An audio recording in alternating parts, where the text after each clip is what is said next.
The Bengals may not be done building. With minicamp now behind us and training camp just around the corner, eyes are turning toward potential trade moves. And trust me, there are names worth watching. So buckle up, because I'm breaking down 5 realistic trade targets that could reshape the Bengals roster in a big way. And no, this isn't blind speculation. This is about fit, need, and possibility. But real quick, before we dive into the latest Bengals news, make sure you subscribe to the channel, smash that like button, and hit the bell icon so you never miss a single update. You're here for Bengals content, and we've got it first, better and unfiltered. Now, let's get to it. Let's clear the air first. There's been some noise lately, unnecessary noise, about the Bengals potentially trading Shamar Stewart. Let me be crystal clear. That is not happening. Why? Simple. It makes zero football sense for Cincinnati, and even less for Stewart. There's a clause in the NFL's collective bargaining agreement that technically allows Stewart to sit out this season and re-enter the draft in 2026. But come on, that's not the path he's going to take, and both sides know it. Yes, he's young. Yes, there's frustration. But this is exactly the kind of situation that gets resolved behind closed doors, not through a trade. So let's put that rumor to bed and focus on what really matters. 5 trade targets that could actually help this team take that next step in 2025. Trade target. Shipper 1, Jalen Ramsey. Let's start big. Jalen Ramsey is the name heating up around the league, and whether it's tomorrow or sometime before the season, most insiders believe a trade is coming. Now, is he still that guy? The shutdown corner who once ruled the league? Maybe not quite. Age has caught up a bit, but make no mistake, Ramsey can still ball. He brings leadership, swagger, physicality, and experience that could elevate Cincinnati's secondary in a major way. But here's the challenge, and it's a big one. $21 million. That's how much a team would owe Ramsey in cash if they trade for him. And for the Bengals, who've been strategic and, let's be honest, sometimes stingy with their spending, that number raises real questions. Would it be worth it for one strong year of veteran stability at corner? Maybe. Would the Bengals pull that trigger? That's the real debate.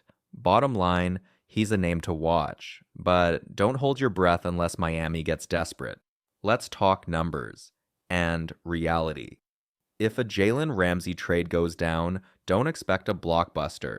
It's likely a day 3 draft pick, maybe a 4th or 5th rounder. Why? Because teams aren't lining up to pay $21 million to a cornerback on the wrong side of 30. And let's be honest, the Bengals, they've never been the team to toss money around unless it really makes sense. Especially not with the Trey Hendrickson situation still hanging in the air. Now, here's an interesting wrinkle.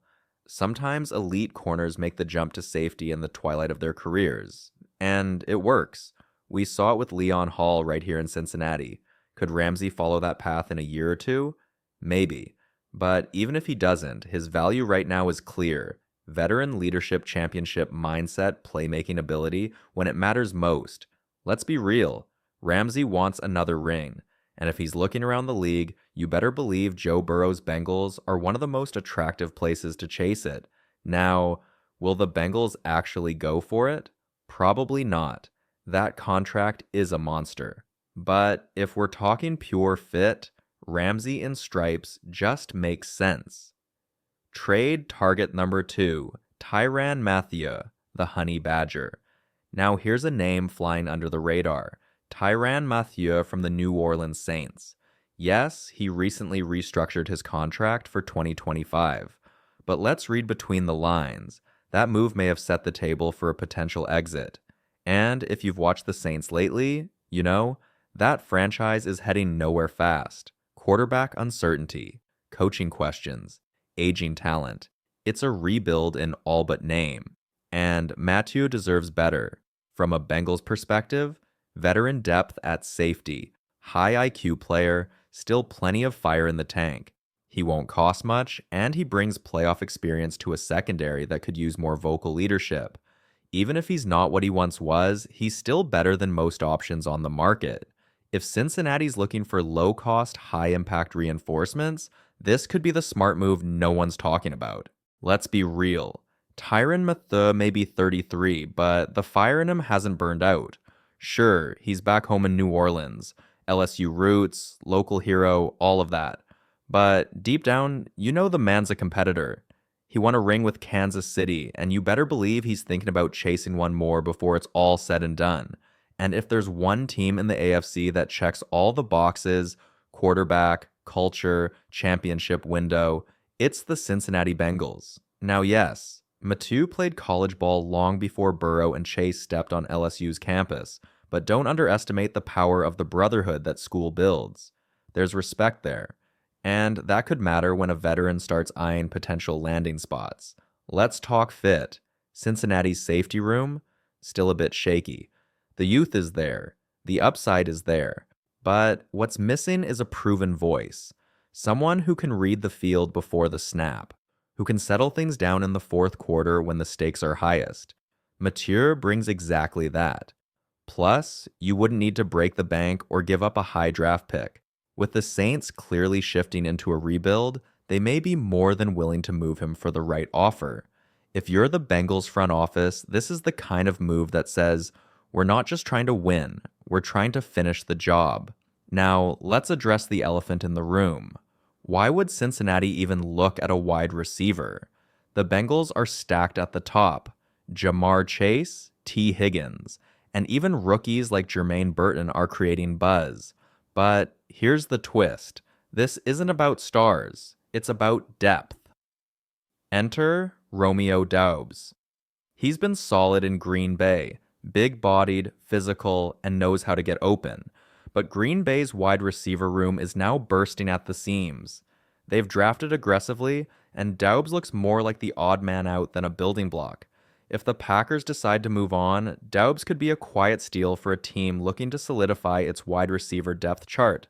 Let's be clear, this move only makes sense if the Bengals lose confidence in their bottom half, guys like Charlie Jones or Burton. But from what we're hearing inside the building, it sounds like Burton is gaining momentum. Joe Burrow, Zac Taylor, even Chase and Higgins, they're all talking him up. If that belief holds through training camp, Cincinnati's unlikely to pull the trigger on a move like this. Still, it's worth watching. Because, as we've seen in past seasons, injuries happen, and championship teams aren't built just on stars. They're built on the third and fourth guys who come up big in January. Now this is where things get interesting. James Cook is an explosive talent. He's shown he can catch, he can run, and he can absolutely wreck a defense when he gets into rhythm. So naturally, you're asking, why would the Bengals even consider adding him? We've got Chase Brown. We've got Zach Moss. Even rookies like Trey Brooks are in the mix. Fair question, but here's why this deserves a closer look. There's real tension in Buffalo. James Cook showed up to mandatory minicamp, but not because he's happy. It was clear from his comments. The only reason he showed up was to avoid a hefty $100,000 fine. Beyond that, he's frustrated. And when a top-tier back is openly uneasy, teams should be listening. That doesn't mean a trade is likely. In Cincinnati, the running back room isn't just full, it's deep. Chase Brown is expected to take a leap. Zach Moss brings toughness.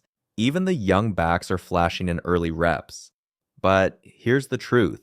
Adding someone like James Cook, if the price were somehow right, would make the Bengals' offense downright terrifying. Imagine Burrow with weapons like Chase, Higgins, and Cook catching passes out of the backfield. That's matchup hell for defenses. Still, this move probably isn't happening. The Bengals are built smart. They don't spend unnecessarily, and this offense is already one of the most dangerous in the league. X mark likely? Number. But worth discussing? Absolutely. Trade target, Sugar 5, Greg Newsome. 2, CB, Browns. Let's wrap it up with a name that would shake the AFC North, Greg Newsome. Now look, we get it. He plays for Cleveland. A trade to Cincinnati? Highly unlikely. Division rivals rarely deal, and even more rarely hand over elite young talent. But if we're strictly talking football logic, Newsome fits the Bengals like a glove.